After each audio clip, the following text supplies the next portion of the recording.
we need information about your health, right? So we need a physical. We need someone to confirm that you're free from contagious diseases and that you are able to care for children in close proximity. So at this point, that's one thing. We're going to look at your health. And then we're going to look at the health of everybody in the home. So we need a physical for everyone in the home, children, babies, and even animals. We need their pet vaccination. Then you have your clearances, right? So we need to know that you haven't done some things in your past that prohibit you from caring directly for children. So we need every adult 18 and older, or maybe 17 and a half and older, we need their FBI clearance, which is the whole, United States. We need their current state clearance or any state clearance that they were recently in within 5 years.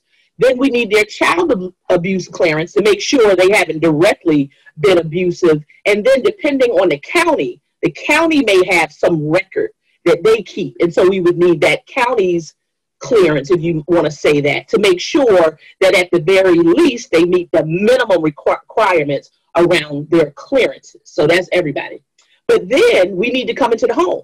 So we need to make sure you got roofs, walls, windows, very low, if nothing, around pestilence, to make sure your home is safe. We're trying to find out, how do you and your mate or spouse or partner feel about it? Because sometimes one partner is more interested than the other. We want to find out how your children feel about being a resource to a child, because remember, a major relationship occurs with the children in the home, because they become foster siblings or siblings for life if it, is a stabilized placement. So we interview everybody we can. We also get references from and about the parents, so we call external people.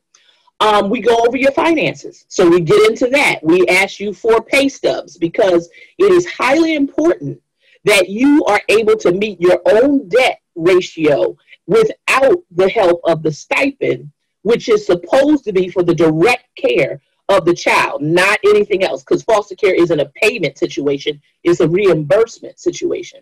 So we get into all of that good stuff. And then we go over training. We make sure you're clear about liability, discipline, confidentiality, people's religious choices, everything. Whether you have firearms in the home, you have to have them locked and safe, and you have to have a process.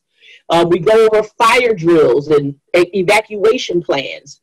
And so it's kind of all of that balled up into one. And then we create what we call a home study, which is kind of like your own little life book, right? Of all of the things that are going on in your life, how you were parented, some of your thoughts, what you're doing in your life. And we encapsulate all of that, and we create a home study. So we create a file and a home study, and then we license them with the state. So it's a lot of little clusters to make sure they are nurturing, flexible, and ready to care for children who have been traumatized, even if it was just because they needed to leave their home, along with the abuse, neglect, and sometimes sexual issues that have occurred. So we really want people to be fortified and ready to be flexible, because that's really the key.